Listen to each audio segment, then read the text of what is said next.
इसलिए ज़बूर नवीस दाऊद कहता है, जैसे हिरनी पानी के नालों को तरसती है, वो फिर पानी ढूंढती है, जैसे वो पानी में छिप जाती है, उसकी स्मेल खत्म हो जाती है और वो दुश्मन से महफूज हो जाती है। हालेलुया। बिल्कुल, जितने मर्जी आपके खिलाफ दुश्मन आ जाए, जब आप इस मोहकम कले में छिप जाते हैं, दुश्मन आएगा और वो देखकर भाग जाएगा, क्योंकि आप कलाम के अंदर छिप गए हैं। हालेलुया। आप कलाम की सच्चाइयों और सदाकतों में छिप गए हैं। और ऊंचा बुर्ज, मोस्ट हाई टावर, मोहकम बुर्ज, उस जमाने में बड़े बड़े बुर्ज हुआ करते थे, और जब भी कोई दुश्मन हमले के लिए आता तो लोग अपने अपने बुर्ज में छुप जाते थे, और उसके बाद वहां पर दुश्मन का पहुंचना नामुमकिन था। दुश्मन पहुंच नहीं सकता था, क्योंकि यह लफ्ज मोहकम, इसका मतलब है जहां तक दुश्मन पहुंच नहीं सकता। तो यह खुदा का कलाम, यस्सु का नाम, वो ज़बूर 23 में लिखा है, खुदा वन मेरा चुपान है, मुझे कमी ना होगी। अगर हम उसका अपना चुपान माने तो हमारी जिंदगी में कमी नहीं होगी। अगर आप उसको अपना मोहकम बुर्ज माने तो दुश्मन आप पे हमला नहीं कर सकता है। बीमारी के हमले हैं, दुश्मन जादूगरी के हमले हैं, ऐसे स्पेल्स हैं, ऐसे कर्सिस हैं, लोगों की मुखालफत है, लेकिन जब आप उस बुर्ज में छुप जाते हैं, आप भी महफूज रहते हैं और आपका घराना भी महफूज रहता है। और यह बड़ी हौसले वाली बात है कि दुश्मन की वहां तक रसाई नहीं, दुश्मन वहां तक जा ही नहीं सकता है। यह दुनिया में माहौल जैसा भी हो जाए, जैसी मर्जी वो बाएं आ जाए, लेकिन एक नाम जिसमें तसल्ली है और जिसमें हम महफूज हैं, जिस नाम के अंदर हमें किसी किस्म की कोई वबा अगर आए भी वो चली जाए।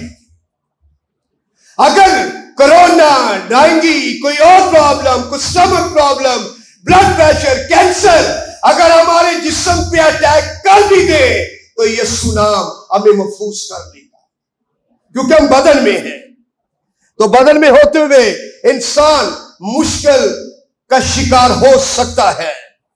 तो हमें दुश्मन के हमले से डरने की जरूरत नहीं है, हमें दुश्मन से घबराने की जरूरत नहीं है।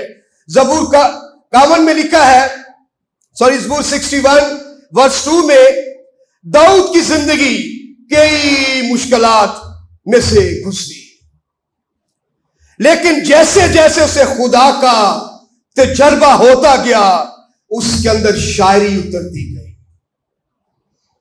दाऊद के अंदर एक अच्छा कंपोजर,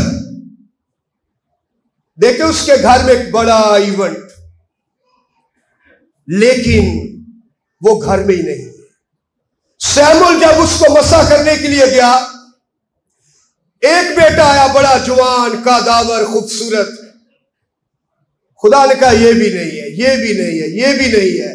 तो यस्सी से पूछा शमूएल नबी ने कि शमूएल, यस्सी क्या तेरा कोई और भी बेटा है? तो यस्सी का एक है, वो भेड़ बकरियां चरा रहा है। कई बार हम चर्च में ऐसे लोगों को इग्नोर करते हैं।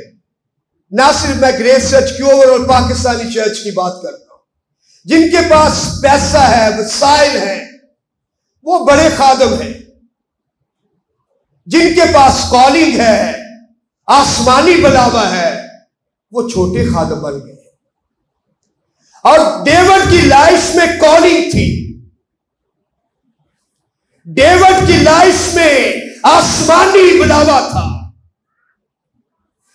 और जब शमूएल उस दौर का आखिरी काजी, नबी और जब वो शहर में दाखिल हुआ, यस्सी के शहर में, तो बुजुर्ग कहते हैं डर गए बुजुर्ग, इस कदर शमूएल की दहशत थी। कौन शख्स यहां खड़ा होगा, उसकी अप्रोच, उसकी अथॉरिटी दूसरों से फर्क होगी। और बुजुर्ग कहते हैं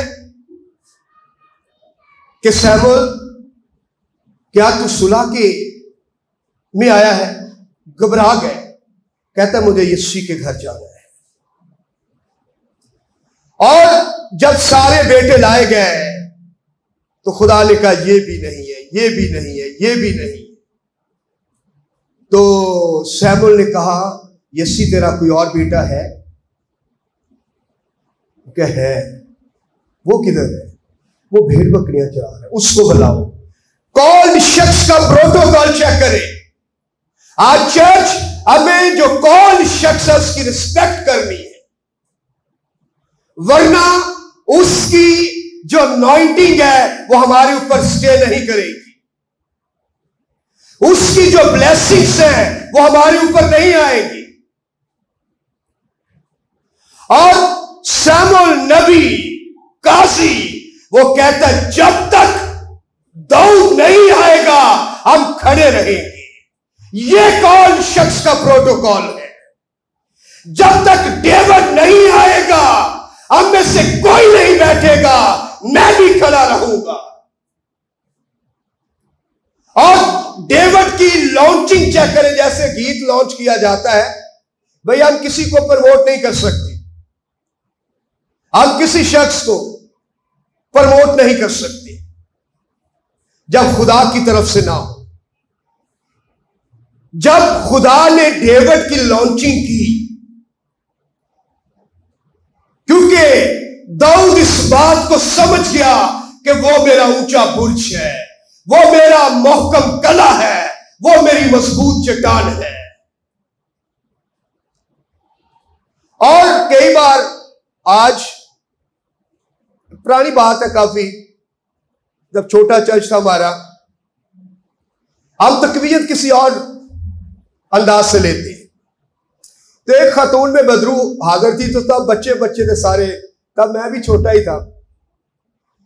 तो चर्च में प्रेयर मीटिंग हो रही थी, आदम भी, ये सारे उस दौर में सब छोटे थे, ईसान और इदनान वगैरह। एक आंटी मरियम हमारे चर्च में आती थी, अब वो खुदावंद में सो गई हैं, प्रेयर मीटिंग में आती थी। तो एक दिन मुझे कहती कि बेटा, मैं कहा जी आंटी जी। कहती हम एग्जेक्टिव के 4 लोग हैं, बल्कि 5 आसमानी एग्जेक्टिव जो आसमान पे है। मैं आंटी जी कौन कौन है? कहती बाप, बेटा, रूहुल कुद्स, दीनाकरण और मैं। कहती अब मैंने पास्टर नईम प्रसाद का नाम उधर दिया है एग्जेक्टिव बोर्ड के लिए। मैं कहा थैंक यू आंटी जी, खुदा बरकत दे। तो हम बदरून का रहे थे, आंटी भी साथ थी, तो ऐसे झुके हुए थे हम। तो वो बाजी थी, काफी जरा जोरदार थी, हेल्दी थी। तो मैं आंटी को कह रहा हूं आंटी जी पकड़ो जरा, आप जरा, ताकि हाथ रखो। वो ऐसे हिल हुल रही थी, तो मैं ऐसे झुक के दुआ कर रहा हूं। मुझे नहीं पता आंटी कब, उस ग्रुप में से हम 5-6 लोग थे, बज नीला भी तब उस प्रेयर में, सारे हम ग्रुप में थे। तो जैसे वो बाहर निकली तो जोर से ना मेरे पीछे से ना हमला हुआ। मैं झुक के दुआ कर रहा था, तो मैंने मुड़ के देखा तो आंटी जी ने जोर से मुझे बाइबल कमर पे मारी। तो मैं कहा आंटी जी ये क्या कर रहे हैं? दूसरी भी मारने के लिए उसने ऐसे की हुई ऊपर। कहती बेटा मैं तकवीयत आपको दे रही हूं, ऐसी तकवीयत नहीं हमने लेनी। हमारा ऊंचा बुर्ज और हमारे छिपने की जगह हमारा खुदावंद है। बाइबलें मारने से तकवीयत नहीं आती, बाइबल पे अमल करने से तकवीयत आती है। और जब खुदा ने दाऊद की लॉन्चिंग की, उसको दुनिया के सामने पेश किया, तो दाऊद ने खुदा की कुदरत से, कहता ये जाति जूलियत होता कौन है जो खुदा की कौम और इसराइल के खिलाफ बोले। और उसने एक पत्थर मारा और उसी पत्थर से जाति जूलियत नीचे गिर गया। फिर उसी की तलवार से उसका सर उसके तन से जुदा कर दिया। एक ही दिन में खुदा ने दाऊद को नेशनल हीरो बना दिया। उसके पीछे खुदा की कुव्वत थी, उसके पीछे खुदा का जलाल था, वो मोहकम कला था। हालेलुया। इसे जज को बनाए ना, पता नहीं की बनेगा, फिर जो बनना वो खुदा के हाथ में, अपने आप को खुदा के हाथ में दे। आप घबराए ना, आप बेदिल ना हो। खुदावंद एक चट्टान की तरह है। आज हम फेसबुक पर बहुत उल्टी सीधी बातें देखते हैं, लोग मनफी बातें भी लिखते हैं, लेकिन खुदा आज कल बल्कि अब तक यकसा है। खुदा की फेसबुक देखा कर,